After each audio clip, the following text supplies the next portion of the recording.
Hey guys, welcome to Another Game Podcast. This is Gary here. How have you guys been? Hope you guys are doing well. For this week, we have the real TJ with us. The real TJ. He is a stand-up comic that used to based in Singapore. So, this conversation had took place about a year ago.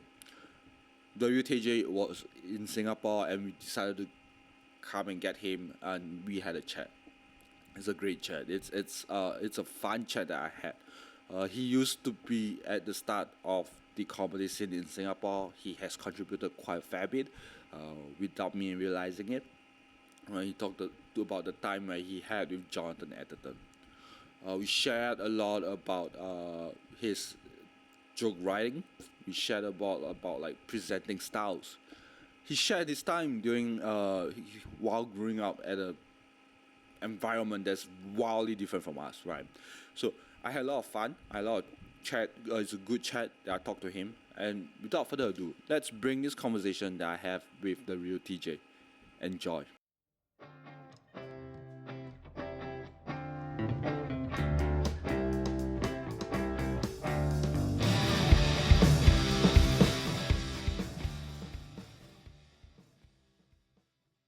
When I was growing up, Dayton, Ohio had the highest murder rate.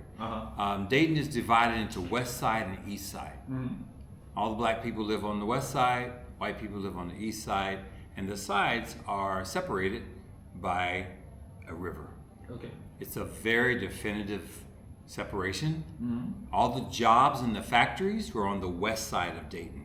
Okay. And all the white people drove over to West Dayton in the morning. The sun was behind them. When they're going home in the evening, the sun is behind them again. So all the factories were in West Dayton. So all the air pollution, water pollution. West. Right. We had a lot of birth defects. Even on the street I grew up on, Wisconsin Boulevard, there was a airplane factory behind my house. And That's in the 60s. yes, yes, in the 60s. How bad was I know that's the start of what I would call like the civil rights movement. Civil rights movement started in the early 60s, 63, 64, 65, before Martin Luther King was killed in 68. I went through the riots of 68. I was 11 years old during the riots of 68. There's a lot of, as I got older, I Googled, a lot of things about what Dayton, Ohio was like, and it was bad. And I will admit that I was part of the drug trade.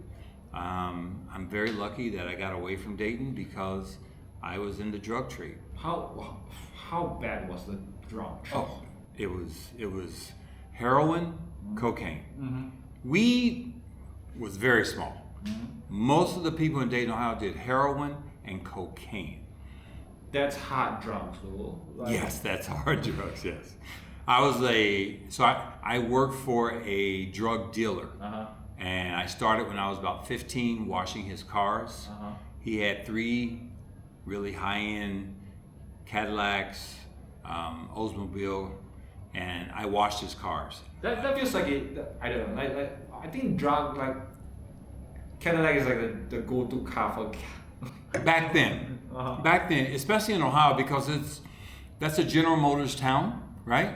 And so Cadillacs, Lincoln Continentals, he had a tricked out Eldorado Biarritz, Fleetwood Brougham with 25 coats of chocolate brown paint, had a triple white Oldsmobile 98 convertible, and I washed these cars every week. He was paying me $150 a week. I'm 15 years old, 16 years old, 17. When I turned 18, he said, "It's time for me to tell you what I do." And that's when he introduced me to his real line of work. But did you take it? Yes, I smoked cocaine. I smoked cocaine.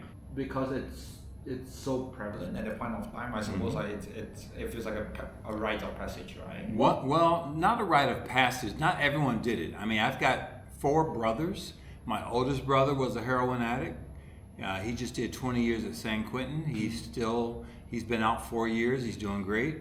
My middle three brothers never messed with hard drugs. But I smoked coke. I snorted coke. I had a brother by my father who was a heroin addict who got murdered at 18 years old. Well, not murdered, sorry. He was robbing a drugstore and the proprietor shot him. That's your father. Sorry? That's who your father. No, my brother by my father. All right. My half brother, Ricky. So he got killed at 18 robbing a drugstore to support his drug habit. So I had a lot of friends that did it. Fortunately, a day before my 21st birthday, I got on a train and left Dayton, Ohio, and went to Washington, D.C. I don't understand how does it feels like taking drugs. I've talked to a comic, Greg Fleet. I'm not so sure whether you know him. So he's from Australia. No, he's from US. He now resides in Australia. So he talked about taking like heroin, like getting away. How does it feel like taking cocaine? Cocaine is like, man, I'm all happy and stuff, and then 15 minutes later, I need to do another line. Maybe we should smoke some more, okay? Let's cook up some more, and we'll smoke a little bit, and that'll be it for the night, okay? And so we go in the kitchen, we cook it, we let it harden, we pour it out onto a plate, we chip a little bit, we get a glassine pipe, we put it in there, we wrap some cotton around the wire hanger, we dip it in grain alcohol, we light it.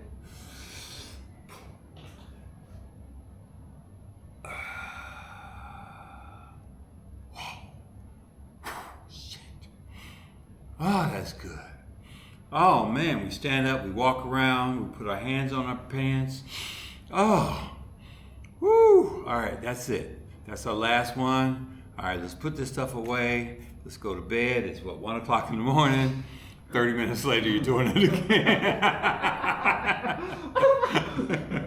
But okay, I suppose the addiction is strong. Like how Yes, it's strong. Shit, yes. I'm because in my head I was like just doing like getting the whole concept of like wrapping around like getting like this kind of drugs thing. No. Getting hooked on drugs and. You can't imagine it unless you've done it. Period. I mean, in Dave Chappelle's show, Rick James says cocaine's a hell of a drug, right? Yeah. I mean, Richard Pryor set himself on fire freebasing, okay? My lowest point, I've had some low points, right? First of all, I've been clean for 21 years. Mm-hmm.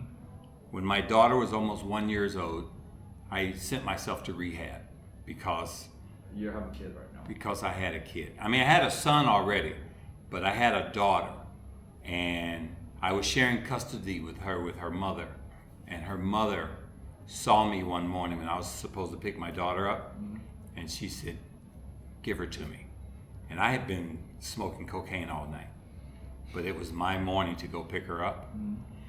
I broke down in my car. I called a friend of mine who had been to rehab, and I said, "I need to go to rehab." She said, "Call your daughter's mother and tell her you have a drug problem." So I called my daughter's mother and I said, "I have a cocaine problem." She said, "Thank God there's a reason for the fucking way you are." And she called and found me a rehab place and paid for it and sent me. I went for 21 days to Sundown Ranch in Yakima, Washington.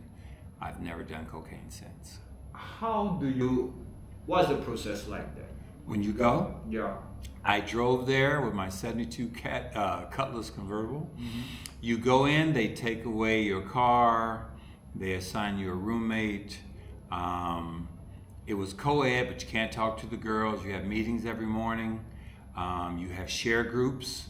So we had share groups where we talk about our lowest points, and we talk about what got us there. And we had some the guy that I was rooming with was a straight up Harley Davidson biker guy, Like Hells Angels kind of guy? Yeah, like Hell's Angels, heroin addict, hated black people, He was from Compton, California. By the end of my 21 days, we were best friends. Because That's how you deal. That's how you heal racism. yeah. By hard drugs. by rehab, you rehabilitate your spirit, you know. Because one day I was sitting outside playing Marvin Gaye Oh yeah. on my speaker. I'm just sitting there by myself. Stay on the dogs. Oh, that's Otis Redding. Know your black people. I'm so sorry. And he came around the corner, this guy, right? Biker Bill was his name. He came around the corner and I'm sitting there playing Marvin Gaye. And he looked at me, I thought he was gonna say something smart, right? And he said, I love Marvin Gaye, man. Oh yeah. He said, I grew up with that shit. So I said, why are you so angry then? He said, because I grew up in Compton. They used to beat the shit out of me, all the black guys. He said, so I joined Hell's Angels, so I had somebody to fight. He said, but I love you, man. And we hugged, you know. And I'm like, so I said, damn, I need to make a reality show out of it because I'm a television writer. Oh yeah. And so when I came from rehab, I went to my agent, because I had an agent. I said, we should make a rehab show called Rehab is for Quitters. And I wrote it up and everything, and I pitched it to her. She had been an addict, and she said, no, you know, recovery is personal and addiction is personal. We shouldn't glamorize that. A year later, there were 2 shows on television about a rehab center, and she sent me an email. She said, I owe you $1 million. You were right. I'm like, it's too late now. Shit, you know. You could have done a show again. No, first is better. Oh yeah. It just would have been copy. But because I'm just curious about like how the whole thing goes, right? What like the whole rehab. It's 21 days. So your body needs 21 days to cleanse itself of a habit. You're drinking a beer. If you don't have a beer for the next 21 days, at the end of that 21 days, you probably won't want a beer. Right now, you walk in, it's like, oh, it's a bar, let me get a beer, right? So rehab, you go in, I mean, I had never played horse. We used to play horseshoes, you know, we go to assembly. Is it a very structured kind of thing? Yes, it's very structured, yes. That's why people leave. Some people go and they're like, I can't do this. And they leave, right? But it's the best thing that ever happened to me. If you're ever thinking about going to rehab, please go to rehab. It is the best thing for you. If you or someone you know has a drug or alcohol problem, call that guy right there and get a number to a rehab facility. There's help out there, but you gotta go get it. So after that you left so like how do you not stray then? Because I suppose the structure helps. It's mental. So when I first came out, I went to sunrise meetings every day. Every day, 7 o'clock, I get up and go to a meeting.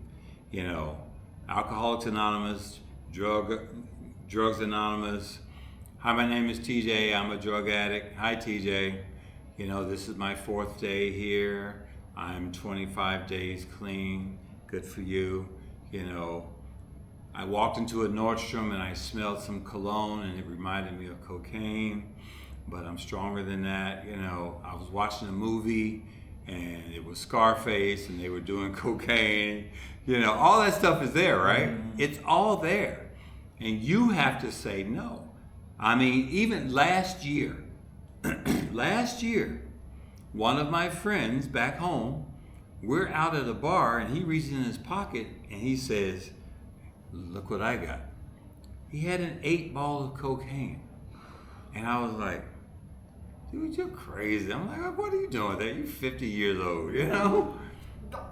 I suppose age helps a lot, right? When you're like trying to say, okay, look, like it's not getting cocaine. It's like, but is it?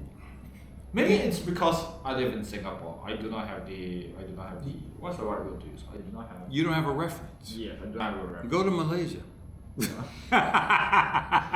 Sorry, my Malaysian friends. But maybe it's just I just can't comprehend the idea of like, okay, look, this is drugs, and how bad it would like how detrimental it will be.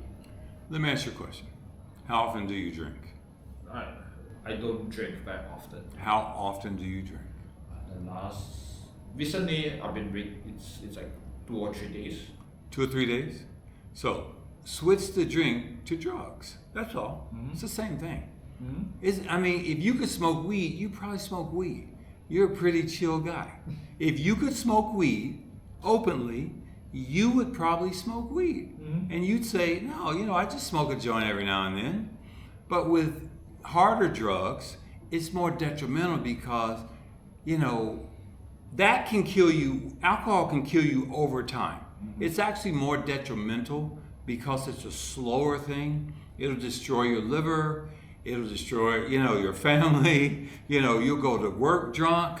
It's hard to go to work and snort cocaine, because you come back and, you're like this and everybody's like, he's snorting cocaine, Okay, how bad does it look like for if a person just walk in and just, oh yeah, he's smoking? You can't tell. I mean, you can tell if there's white powder here or if they're suddenly all geeked out and stuff, but methamphetamine and meth is worse now in the States, and thank God I never did any of that. I mean, I've done ecstasy also, but that, maybe 2 or 3 times, but, and I never did heroin, and I was a scaredy cat cocaine guy. Okay, that's enough. And then, my buddy, rest in peace, Pete, I had a friend that died at 35 because he suffered from cocaine paranoia. And he swallowed half an ounce of coke and it blew up in his chest. It blew up in his chest. I found out at 6:15 in the morning that he had died. We had been together that night and we had been doing drugs. And I stopped and he didn't. And he suffered from cocaine paranoia. And there was a party at his house. So anyway, go ahead. So I guess it doesn't help that I thought this was a comedy show and talking about drugs. Scary. Yeah. What the hell is going on? But because you say a TV writer, you have written for Living Color, BET, yes. Comic View. I've been on Oprah. Uh-huh. I've been on Love Connection. I've been on Studs. There's a lot of things that I would like to talk about that because also again a TV discography as well. So let's talk about Living Color first. Okay. Right. So Living Color, so how do you get that gig? Okay. So I was living in Washington D.C. working at a radio station. I was a morning co-host. Magic 102.3, one of Kathy Hughes's radio stations. And a friend of mine, Eric, knew a lady who knew Keenan Ivory Wayans. And I said, they had just started the show. And I asked him, I said, can you get one of their sketches? Or some of their sketches. I'm a great mimic, right? And so somehow he got some of their sketches and I got a hold of them and I saw the structure. I saw how they write and I wrote some sketches. I wrote one called Men on Food. Our all-time favorite food is the almighty footlong.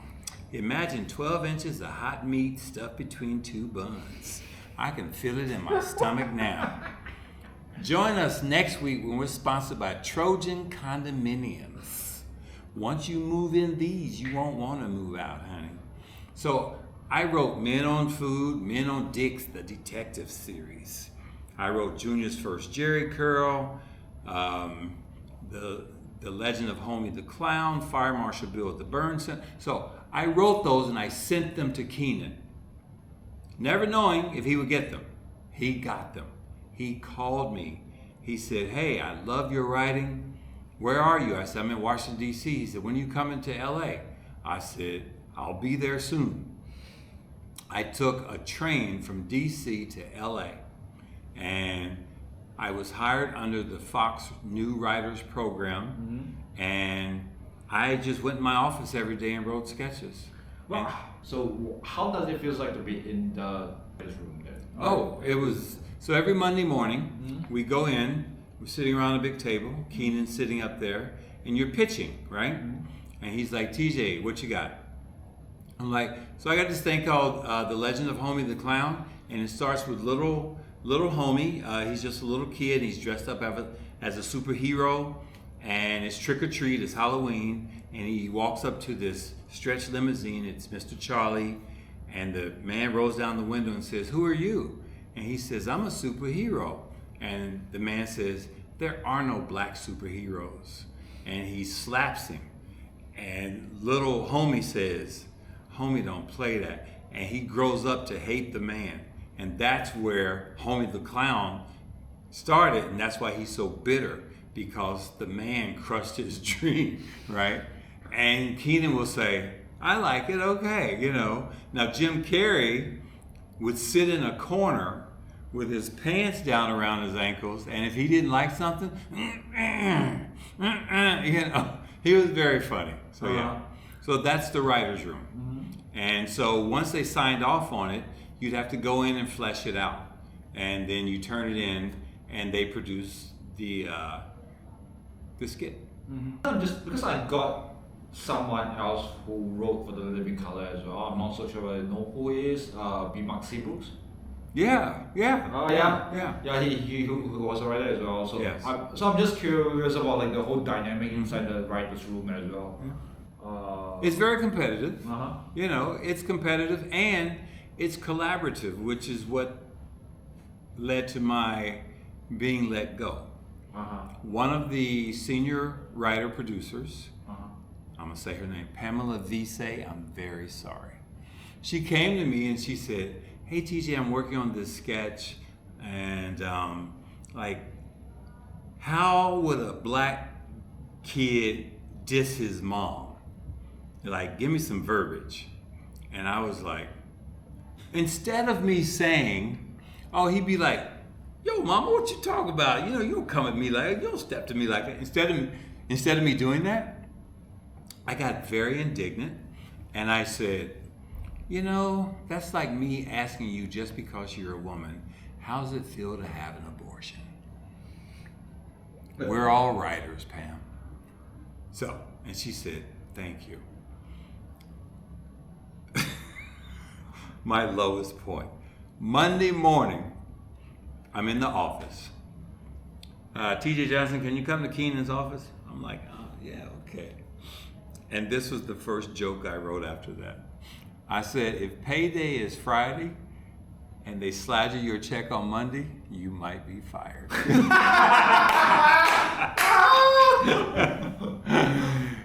Keenan said, "You're a really good writer, but you don't work well with people."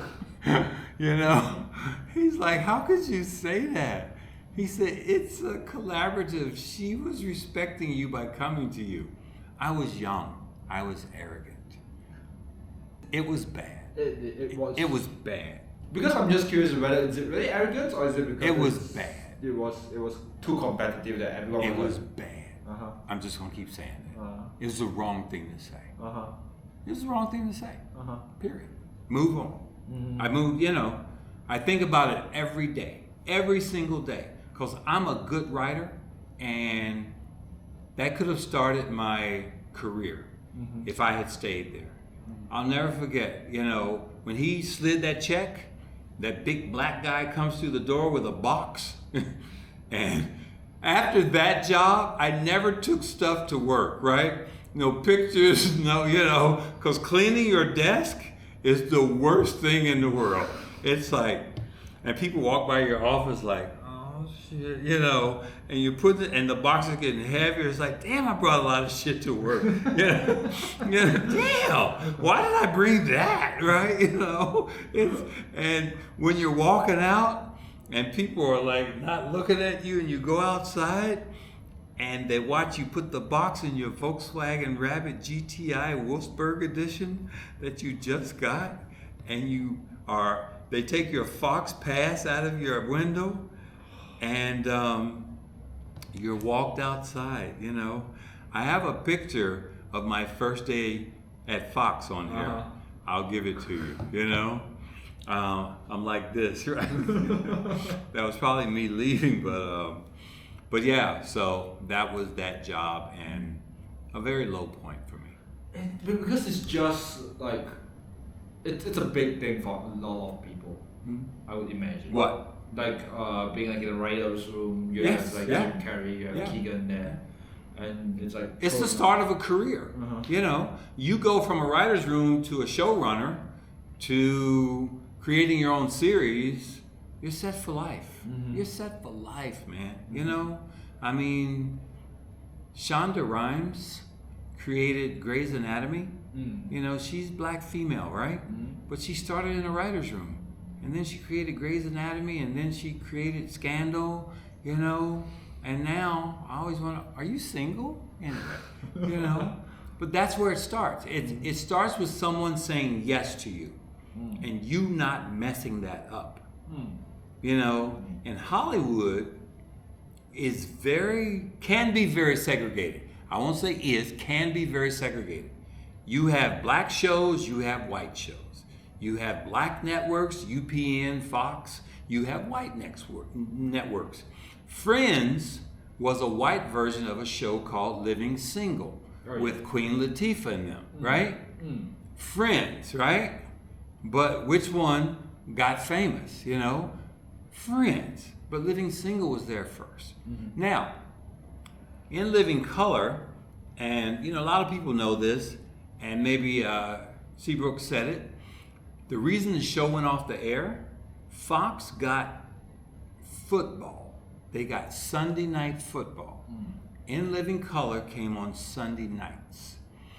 The football advertisers didn't want to run advertising on In Living Color or something like that. So they moved In Living Color to Tuesdays and Thursdays.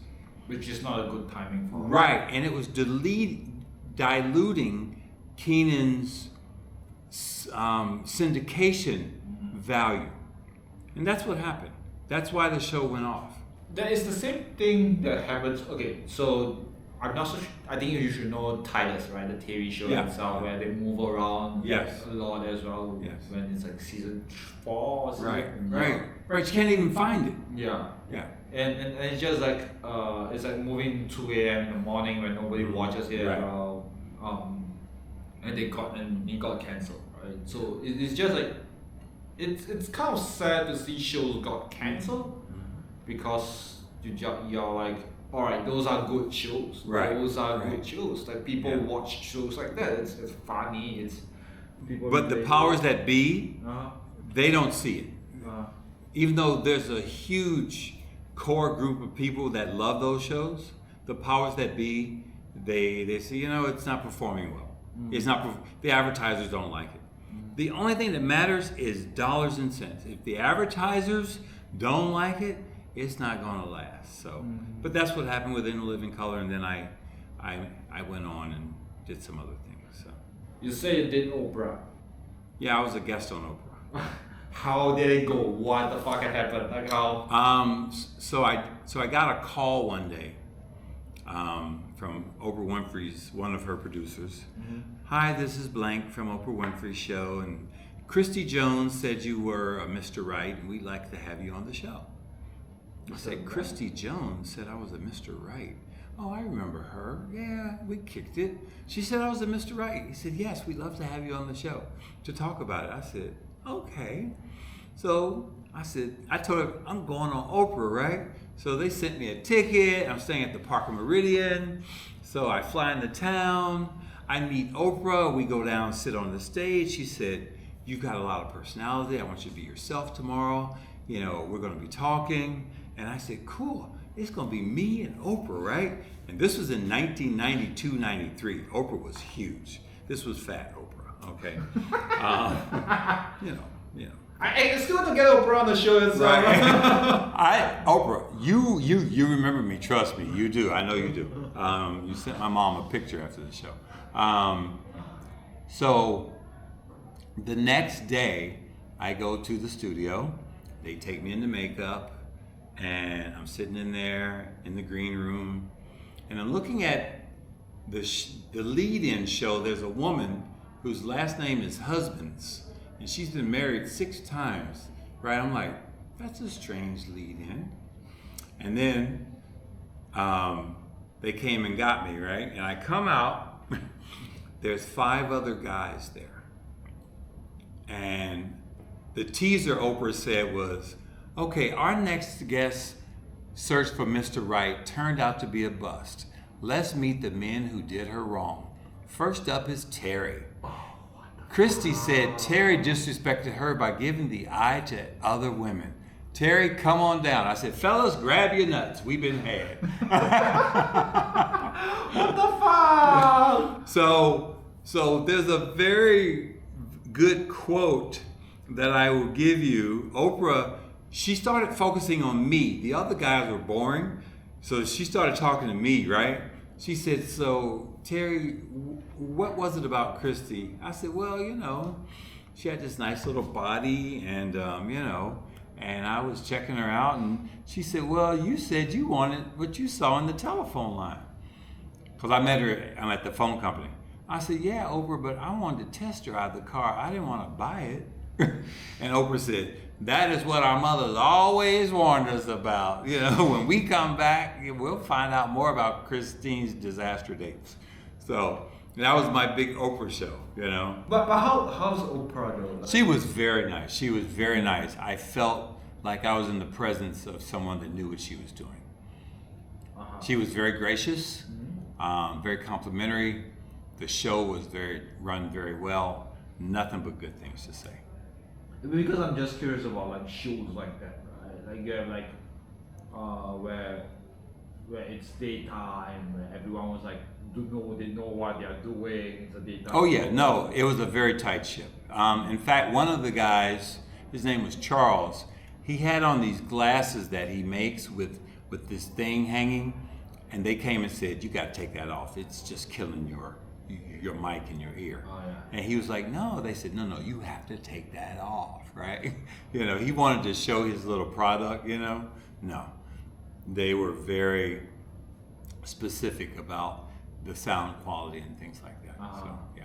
How do you maneuver through the Hollywood ideology or politics where when I mean by ideology and politics, I don't mean like the left and the right, the elephant or the donkey, but it's more like the politics when you deal with human and human relationship wise. Like how do you work along the lines and get maybe a career out of Hollywood? By doing what you think is right? No, by doing what you know is right. Why? I sabotaged my own career. I used to be.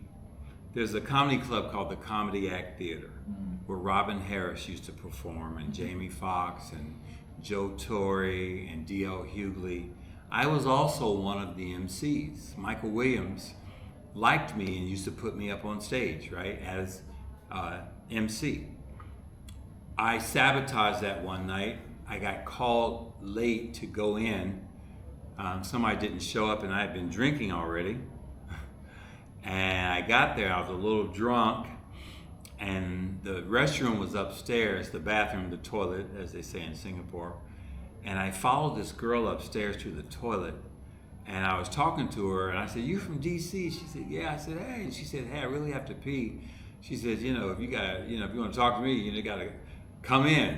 I went in, right? And there was a girl in there, and I reached out to do something. As Trump says, I grabbed her by the pussy. It was purely accidental, but she screamed, she went running, and they banned me from the club. So that was another mistake. I have made so many mistakes along the way with my jobs. I mean, I've gotten fired from literally every job I've had. I got fired from Nordstrom. I got fired from the telephone company. I got fired from In Living Color, you know? And so you can sabotage your own career, because I have friends that will say, TJ, you started out before Jamie, and you knew Dave Chappelle, because I used to pick Dave up and take him to the comedy clubs in DC. I was one of the people, but Dave knows me, I mean, Dave knows me. Wayne Brady knows me. Jamie Foxx knows me. Chris Tucker knows me. They all know me, you know. I've been side by side with Morgan Freeman in Acapulco at the same suite, and we've swam and drank. I used to date Angela Bassett, the actress from Black Panther, you know. I've done things, you know. I know people, but I sabotaged. So here's a question then. If there's one thing that you would turn back time. Oh, no, there's not one. There's not. so many. So many. Yeah. There's more than one. If there's just one significant thing that you would turn back time, what would the pivotal moment that you would In Living Color. In Living Color? That was the start. That was my first job in LA. I took a train. I was there. It was the hottest show out there. Think about it. I'm in the writer's room of the hottest show on television. I just got to LA and I messed it up. If I had not messed that up, there's no telling where I would have gone, because I'm still creative. I still write, I still make things. So none of that has gone away. I was born with the gift of creativity, the spiritual gift of creativity. That was my chance. That was God saying, here you go, right? Here you go. I mean, I got fired from the Harlem Globetrotters. I was the announcer for the Harlem Globetrotters. How did you get fired from doing that? I don't know. I mean, I've been a jerk. I have. I try not to be a jerk now. Like when I came to Singapore and I'm like, can't we all just get along? Can't we all have fun? You know? Because I've seen what being a jerk gets you. It gets you lonely. It gets you wishing. I'm 67 now. 67. My best years are behind me. I'm playing catch up right now. If that's the case, I don't know. Because I'm thinking along the lines where some of my bullies, some of the jerks that I know, kind of like got better on them for whatever the reasons are. So right now I'm just trying to figure out okay, what does being good or what does being nice means exactly? It means not being a dick. Don't say mean things to people. Don't say something to someone. Like, I try to give constructive criticism now, realizing that it might hurt somebody. But I always say, hey, you might not want to hear this, but since you asked me, since when I see some of the guys, I'm like, that joke went a little too long. If you just shorten it, because when I hear a joke, I think about the person sitting in the audience. A lot of comics do comedy for themselves. They love hearing themselves talk. They know it's funny. It's made them laugh. But people have short attention span. Look at your feed, right? They're 30 seconds. But here's the thing, though. I don't think that people have short attention span. People decided early whether they want to be in with you. That's true too. But that comes from something early. It comes from something early. If you get up there and you insult people right away, they're not going to listen. If you say, oh, kind of crowded, nobody came out. Don't say that. The people that came out deserve your best show. And you should give them your best show. If it's two people. Because one of those people might own a company and they'll hire you. Because I keep thinking along the lines of what's good comedy, what's real comedy. Because I know that my style. There's no one answer for that. Yeah. There's no one answer. Because I know my style wouldn't relate to a lot of people. Like it's hard for relation. Why? I do not know why. No, I think you're wrong. I'm black. I'm from America. First time I heard you, I said, this guy's great. He needs a talk show. Would you ever think I was your target audience? No, but I'm intelligent enough to understand what you're saying.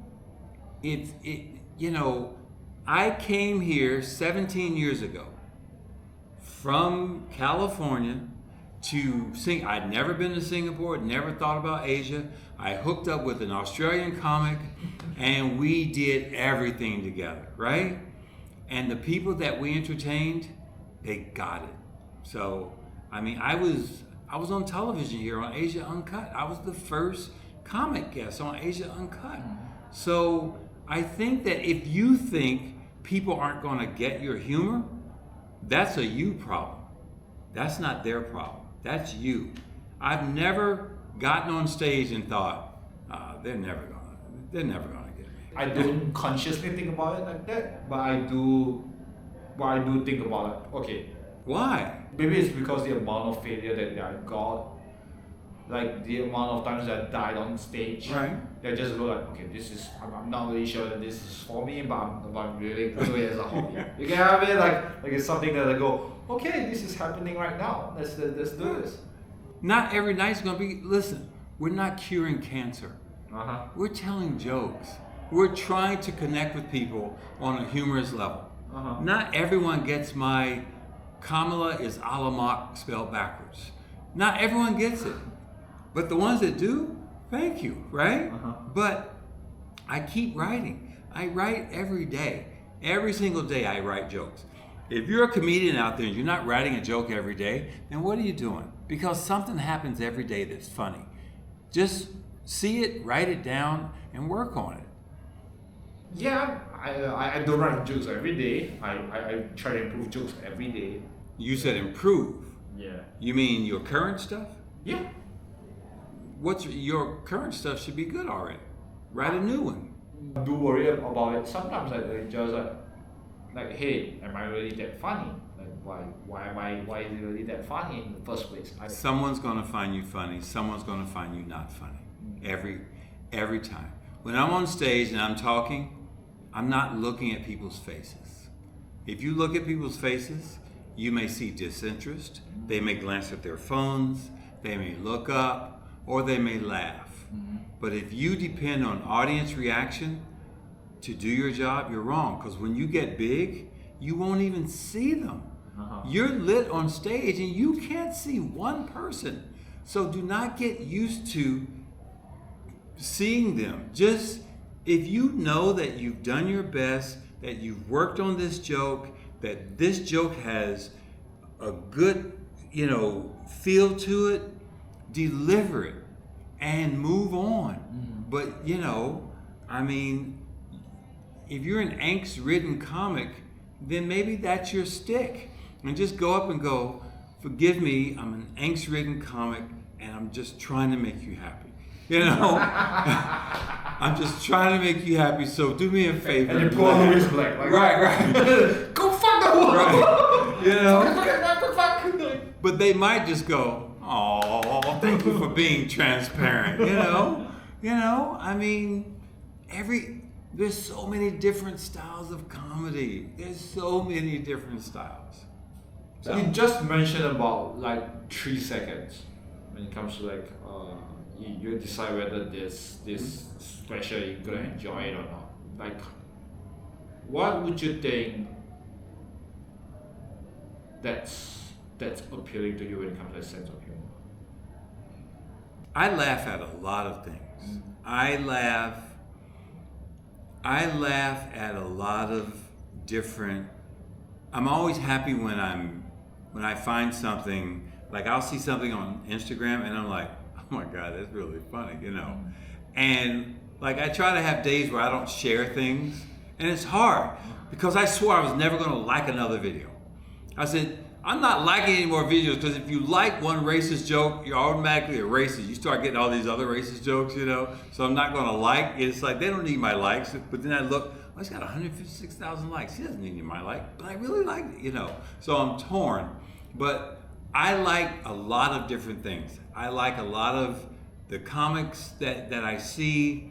I really enjoyed Shy last night. It was just funny. That joke he told about the guy in 6th grade was funny. I like when I'm surprised by a punchline. That's what I really like. Go ahead. What makes me think that it's funny would be the amount of either revelations or the amount of like connection that I got with the punchline.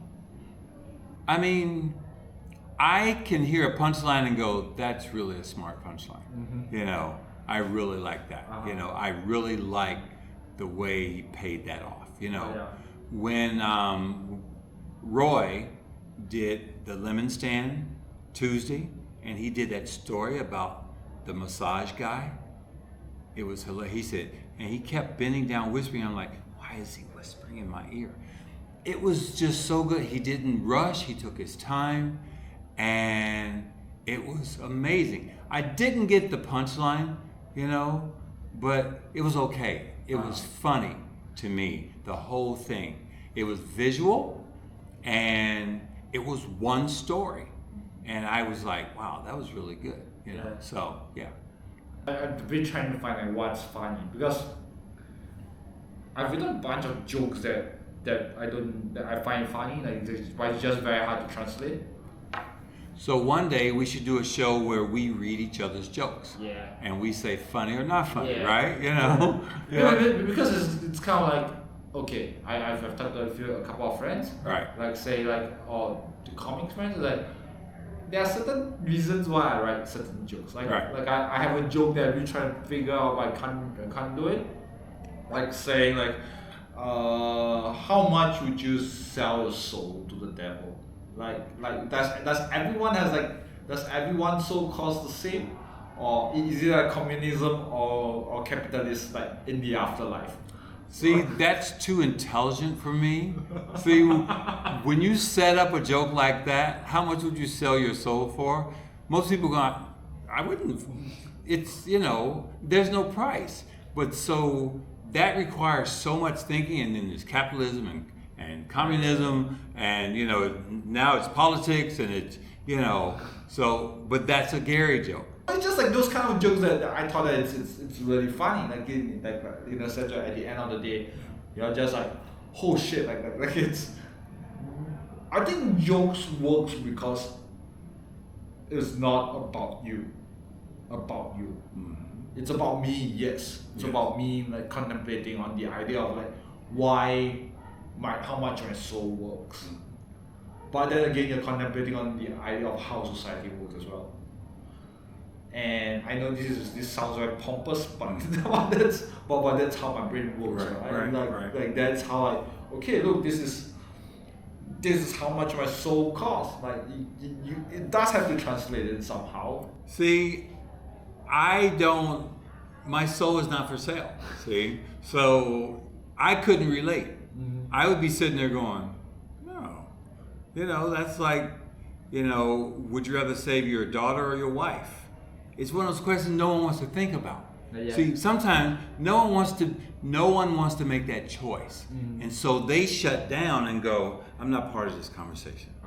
See, and so you like making people uncomfortable through your humor, and that's not why people come to a comedy show.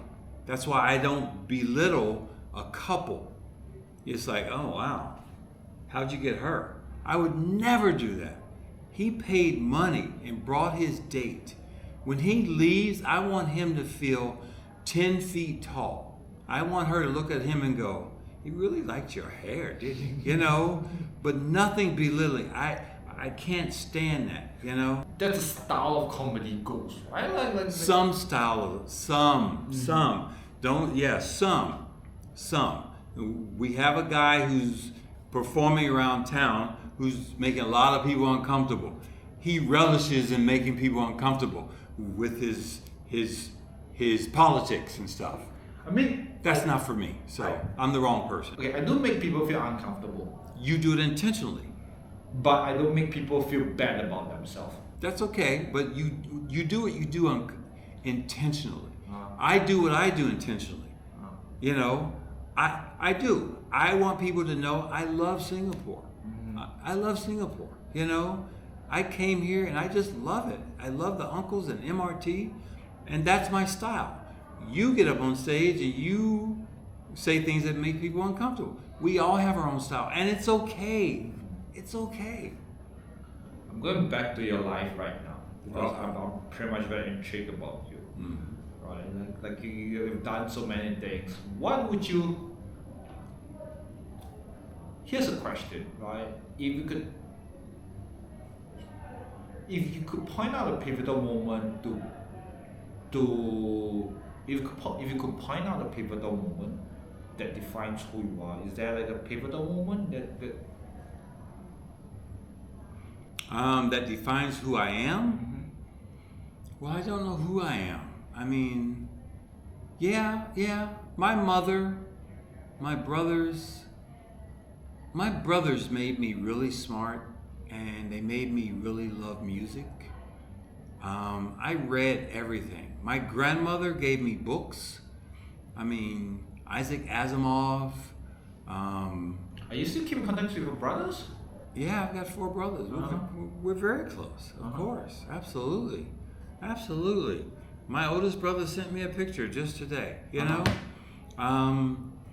My mom died 14 years ago, you know, at 75.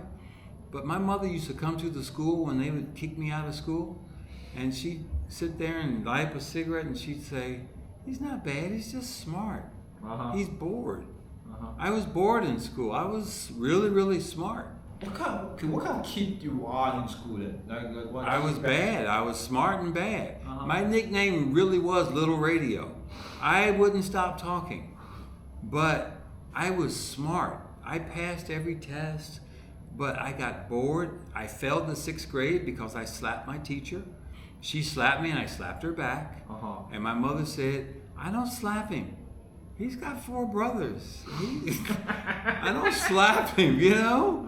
She said, "So he just did what he's used to." And so they kicked me out of school, and I had to repeat 6th grade, and then they skipped me from the 7th to the 9th, and then I dropped out the 2nd semester of 9th grade. I went to a special school called oh God, I can't remember the name of it, but it was over in West Dayton, and I dropped out of that one. And years later, I got my general equivalency diploma, my GED is what they call it, and I moved to Washington, D.C. to create a spelling device for children. That's what got me out of Dayton. The patent office was in D.C., and my father lived there, and that's what got me out of Dayton, Ohio. How's the father like then? Like I'm just curious about like how. My father was brilliant. He was an alcoholic, but he was really smart. He had a marketing research firm in Washington, D.C., and I went to stay with him for 2 weeks to do a patent search, and I never went back to Dayton. So Is it a conscious choice that you don't move back to Dayton, Ohio? because I got away from the drug dealer. Oh yeah. Yeah. I kept doing drugs, but I got away from the drug dealer. So instead of selling drugs right now, you. I was using them, yes. I used drugs from 1975 until 2002. Shit. Exactly. I had to have nasal laser surgery in 2007 before we moved to Singapore. My nasal passages were gone. So, With all the drugs that. correct. Oh shit. It's all right. I survived. Uh-huh. I'm still here. Like does having a job in living color help as well? No, none of those help. What? None of those things matter. No. When your brain, you quit when you tell yourself to quit. That's it. I went to rehab and I told myself to quit. That's why you meet all that, and then just because you're a doctor, you're a doctor. I tell her all the time. I said, "You saved my life." She said, "Yeah, I know. You know, she's 23 now. She lives in New York. You know, her birthday was 3 days ago. So, Shit. yeah. Because you got like a man with a lot of stories, right? So you came here down to Singapore. What makes you? I suppose John Dayton is the one that brought you down to Singapore. No. 17 years ago, my daughter's mother was working at Microsoft, and Microsoft asked her if she wanted to run Asia. So we moved here, and she was the APAC manager for Microsoft, and I was a male trailing spouse, and I started hanging out with Jonathan. Is it a culture shock then? No.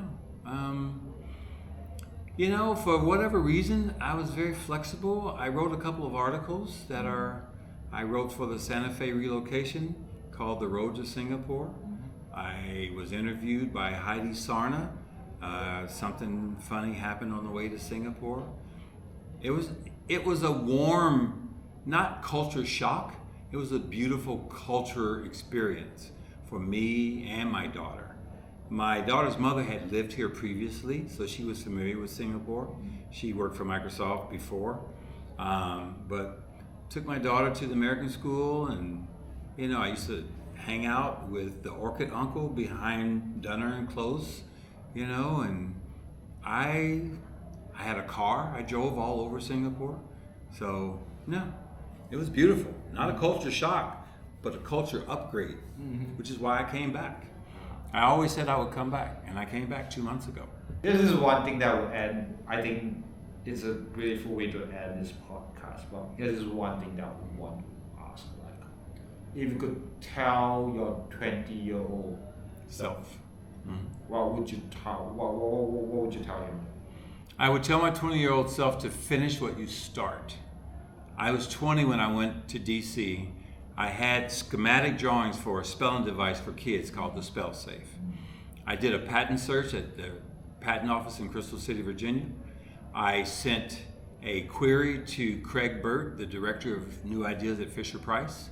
He wrote back and said, hey, we're not there, but I like this. Reach back in a year. I never reached back. I sold the drawings to a guy for drugs. I'm sure he didn't do anything with it. So I didn't finish that. I didn't finish In Living Color. I didn't finish BET Comic View. I didn't finish The Globetrotters. I didn't finish Nordstrom. I didn't finish my marriage. I didn't finish anything. I'm here to finish some things. I finished one thing. I created a game called That's What She Said game in 2013-14. It went to market 2015. Unfortunately, I sold my rights to the game last year because I was unhappy with the direction that my CEO was going, and that is my latest regret is that I didn't have proper representation when I signed all my documents for the game. I cheated myself out of probably $2 million. Probably $2 million, yeah, definitely. You are a survivor. Yes. How do you? I think that's because I have the same issues as well. In the sense that I'm always trying to survive. Right. What would be helpful? Or what keeps you going? What keeps me going? Yeah, what keeps you going? Knowing that I have a gift. I know I have a gift. I do not want to leave this earth and people say, damn, he could have been somebody. TJ was so ... I don't want any dots after my name. That's it. How would you know what that ... means? Because I'm working on something, right? Like there's this question I always ask myself.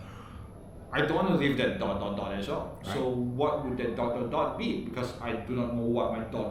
is. Leaving something to my children. If I can get my game I'm working on now, I have 3 games right now. One is called Numbo, one is called That Other Game, and one is called This and That Card Game.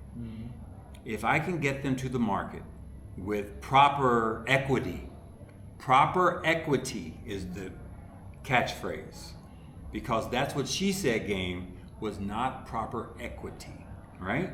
Because the game did millions each year. I did not get proper equity. And I'm saying that to the camera, and I know it now, okay? So, if you create something and you get proper equity out of it, because I'm not doing it for fulfillment of self, right? I'm doing it for proper equity so that I can, when I leave this earth, I can say, hey, this is for you guys. You know, I'm leaving you something so that you can do more with your life without struggle. Because, I don't need to be on a television show. I don't need to have a Netflix special. Comedy is not what I am. I just like making people laugh. But I'm not a comedian. I'm a guy who likes to get on stage. I love just being on stage, and I do voiceover work. I worked for the Golden State Warriors for 4 years as a narrator for their television show. And that was fine, but that's not who I am either. But what I am, I'm a creative. I write children's books. I would love to see my children's books in a real bookstore or a library instead of just online print on demand. So yeah, I want my children's books in stores. I want my games on the shelves, and I want proper equity. And that will be my ... I think that's a good way to end. Thank you, Gary.